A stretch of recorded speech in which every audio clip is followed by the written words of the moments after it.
For today's video, we're gonna talk about the first time that the Flash met a super speedster villain in cartoon form. So, alright, let's go! Yeah! So we start off in space, where a blue and white costumed alien lands near Central City, USA, the hometown of the Flash. And this alien has super speed, just like the Flash does, and he wants to get his revenge against the Scarlet Speedster. So Barry Allen and his sidekick, Wally West, are picking up these really wild speed signals on their speed detector machine, or whatever the hell it's called, and Barry realizes that this must mean that the infamous Blue Bolt is back on Earth. So there's only one thing to do: get into their uniforms of Flash and Kid Flash and put a stop to this guy. And bam! They molecularly speed vibrate through a wall because apparently doors are for losers now, I guess. Meanwhile, Turns out Blue Bolt is headed towards Europe, and he starts off his tour of damage in Holland, where he destroys the dike wall to destroy the windmills and flood the region. So the super speed duo grab a bunch of giant rocks to fill the holes in the wall by tossing these rocks to each other. But their superpower is speed and not super strength. So tossing around smaller boulders like they're made of styrofoam, like, I'm pretty sure Kid Flash would die if he tried to catch one of these, but you know, it somehow worked out and they saved the windmills, so you know, we're pretty good there. meanwhile, Blue Bolt va à Paris, au secours! He is at the Eiffel Tower where, with his speed, he is able to capture a solar flare from the sun and absorb it into the Eiffel Tower to destroy it? What? Did I say? Okay, I gotta go back and check this out. Did I miss something? Okay, yeah, spinning around the tower, grabbing, yeah. I have so many questions, like, what? But I'll continue. So Flash and Kid use cable wire to block the solar flare and save the Eiffel Tower from exploding, which, mon dieu, I am beyond flabbergasted. So let's see what Blue Bolt is up to now. Oh look, he's in Egypt, and he wants to destroy the Great Sphinx. no. Damn you, Blue Bolt, you leave that thing alone! But the Flash has a plan to save the ancient monument. By getting some massive construction tubes that were nearby, he creates a tunnel for Blue Bolt, who, for some undisclosed reason, cannot stop running fast and cannot change his direction. So he gets funneled into this easily avoidable construction tube, and with his super speed, he gets blasted off into space. Which, again, leaves me with so many questions. But I guess I'll just drown those thoughts out with some fine-tasting craft beer. So Flash and Kid Flash head back to their headquarters where, oh no, the speed detector is acting up again. It looks like the Blue Bolt is back. Oh, no, wait, hang on a second. It was just a kitty cat that was behind the speed detecting machine making it go off? What? How is that an explanation? What exactly was that cat doing to make that thing go off? I can't stand it. Sigh. Well, I guess, you know, any excuse to hang out with the cute little kitty cat is pretty hip in my book, so I guess I'll let it slide. And with that, that is the end of this interesting tale. Man, like, that was actually, you know, that was a pretty wild cartoon, eh?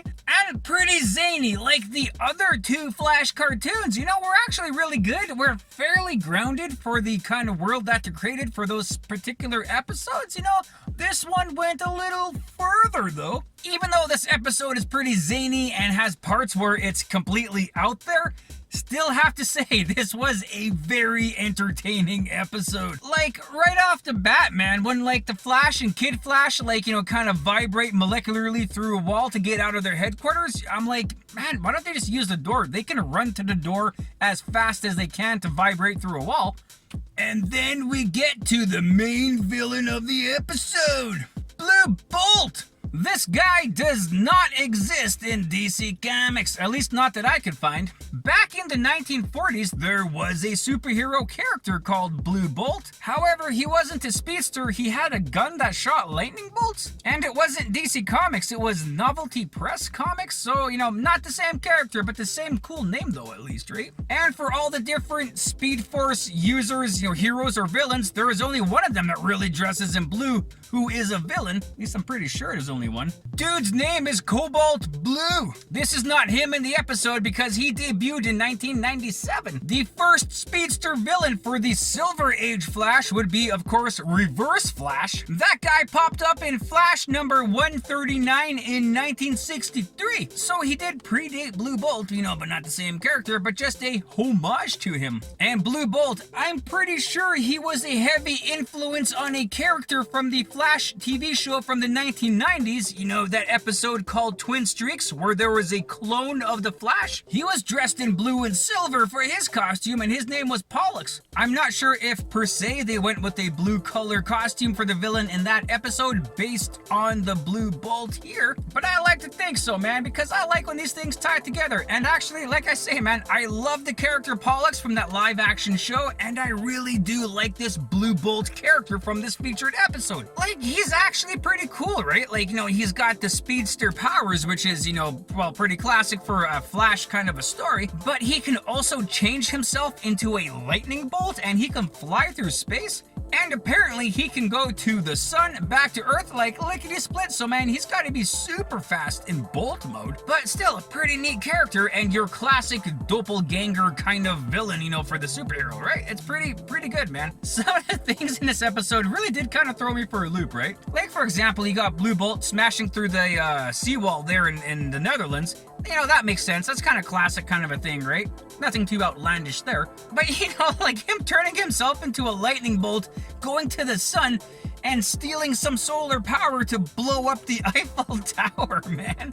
Like, who's crazy enough to think of that? Like, man, that's actually pretty impressive. And as crazy and silly and zany as that is, man, like, I do think about some comic book stories from the 1950s, which they got really weird sometimes. I'll give you an example. I do have a reprint of a Superman comic from the 50s, and it's pretty cool because in this one story, Lex Luthor created a tsunami making machine, and he sent these massive tidal waves towards Metropolis. So Superman picked up an entire mountain range, right? Like, it had a smooth bottom and everything, and he plopped this thing right in front of Metropolis, on the seaboard, to stop the waves from crushing into the city. And you think that's insane? Entertaining as hell, but insane, right? Like, of all solutions. So that's kind of like with Blue Bolt going to the sun and grabbing some of its solar energy, man. It's just zany, but it's at the same time, you're like, man, I am thoroughly entertained by this, Kind of like the old Batman show up in the 60s, man. They did some wild stuff, man, but entertaining as hell. But yeah, man, like I say, this is a one-off character. He's pretty awesome. I wish we'd see more of him.